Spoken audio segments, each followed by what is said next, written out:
Bonjour, bienvenue sur une nouvelle pépite. Aujourd'hui, je voudrais qu'on aborde le sujet des bibliothèques. Ce sont des espaces, des pièces, des meubles qui disparaissent de plus en plus dans nos maisons. Et aujourd'hui, on va remettre ça au goût du jour. Allez, à tout de suite.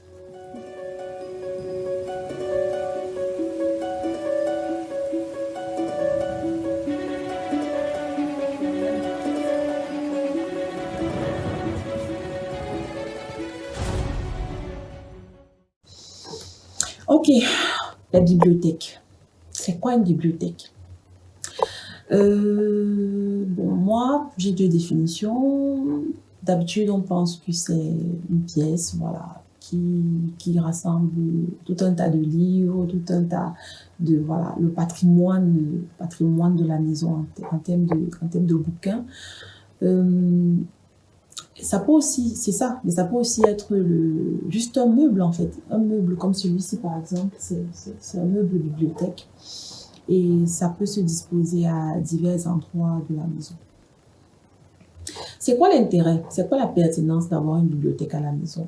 Déjà, euh, c'est très important de donner un autre centre d'intérêt à tout le monde. Parce que malheureusement, le centre de gravité de la maison, aujourd'hui, dans beaucoup trop de familles, c'est la télé.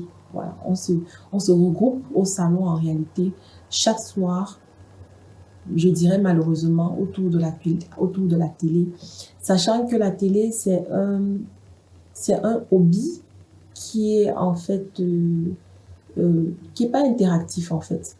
C'est un hobby passif, voilà. Tu regardes la télé, tu ne participes pas de façon active en fait à ce qui se passe et c'est pas bon pour le QI. Donc, le, la bibliothèque en fait a cet aspect-là de pouvoir travailler beaucoup l'imagination, un certain savoir, même le vocabulaire, la grammaire.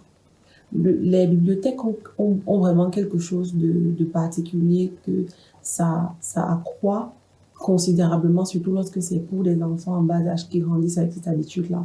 Ça fait vraiment accroître le QI. Donc, déjà, comme je disais, la bibliothèque, c'est bien parce que ça donne un autre centre d'intérêt à la famille, autre que la télé, autre que le coin télé. Euh, la bibliothèque aussi, ça éloigne tout particulièrement les enfants. Je parle beaucoup des enfants parce que c'est surtout eux qui en ont besoin aujourd'hui. Ça les éloigne de l'information micro-ondes, l'information qui n'est pas vérifiée, l'information qui passe comme ça, notamment sur les réseaux sociaux, sur les téléphones, bref, sur Internet d'une façon générale et même à la télé. Donc, ça les éloigne de l'information micro-ondes, ça leur donne l'opportunité de se cultiver d'une façon beaucoup plus appropriée, voilà, du point de vue éthique, du point de vue de la pertinence même de ce qui est distillé au niveau de leur cerveau.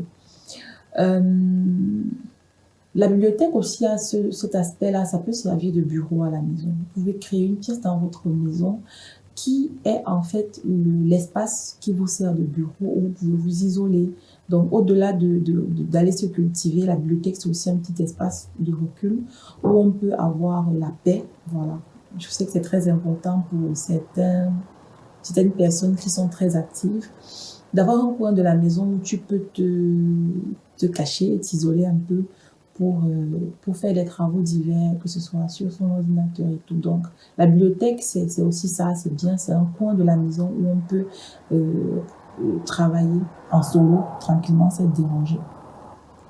La bibliothèque aussi, ça peut très bien servir de salle d'études, c'est-à-dire que si vous avez un espace aménagé à la maison où les enfants étudient, si c'est une bibliothèque, ça peut faire la connexion directe. Si les enfants étudient là, ils ont pas mal de bouquins qui ne sont pas au programme hein, à leur disposition. Ça peut être des œuvres classiques.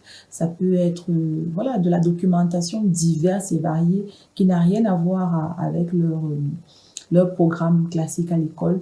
C'est comme ça qu'on stimule la curiosité, l'imagination, je dis les enfants, mais toute la famille, de telle sorte qu'en fait, les gens se découvrent des passions, les gens se découvrent des talents. Moi, par exemple, j'ai eu la chance de lire les bouquins de ma mère. Voilà, elle avait ses bouquins de l'époque où elle avait fait le bac, des documents qui n'étaient plus au programme du tout. Mais moi, je les ai lus, les Émile Zola, voilà, pas mal de documents comme ça et qui m'ont permis déjà d'être mature rapidement, d'être très à l'aise avec les dictées et tout à l'école. Je faisais même des compétitions. Bon, bref, tout ça, c'est une parenthèse pour dire que ça a piqué la curiosité des enfants et ça peut donner quelque chose de bon. Moi, je me suis découverte, par exemple, un talent de poète. Voilà, ça, c'est soit dit en passant, hein, on n'est pas là pour parler de ça. Mais en tout cas, la bibliothèque, c'est quelque chose de super, super, super important, surtout en 2022. Je vais terminer en disant que la bibliothèque, ça peut aussi être un prétexte d'écho. Je crois que j'en ai parlé dans une autre pépite. On peut avoir une bibliothèque, en fait, un meuble bibliothèque dans son living, dans son salon. Ça peut être un coin isolé, un coin un peu tranquille du salon, avec une lumière bien appropriée pour la lecture. Voilà, qui peut être un petit espace cosy, un petit espace d'écho où on se pose, soit pour lire le journal le matin, ou soit pour tranquillement lire un bouquin ou écrire quelque chose. Donc, ça peut être un prétexte d'écho, comme je dis, comme ça, le meuble bibliothèque peut aussi être un meuble cloison dans le salon ou bien dans une autre pièce de la maison où on dispose simplement des livres. Ce sont des suggestions à toute la famille pour voilà, s'éduquer autrement, se cultiver autrement que sur Internet, que à la télé, que sur les réseaux sociaux. Voilà, c'est après tout ce que je peux donner. Voilà, on peut disposer cette bibliothèque ou ce meuble bibliothèque, voilà, comme je disais, dans le salon. On peut créer, voilà, cet espace bibliothèque à l'étage, parce que souvent à l'étage, les gens ont parfois tendance à vouloir un deuxième salon, en plus du salon du rez-de-chaussée.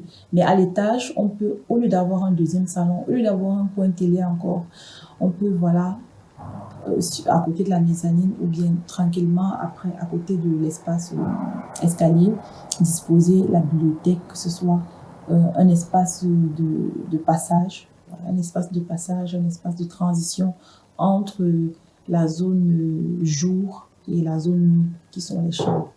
Donc, c'est tout pour cette petite pépite-là. Dites-moi en commentaire si vous avez des questions, des préoccupations par rapport à cette pièce ou à ce meuble bibliothèque qui se perd de plus en plus dans nos maisons.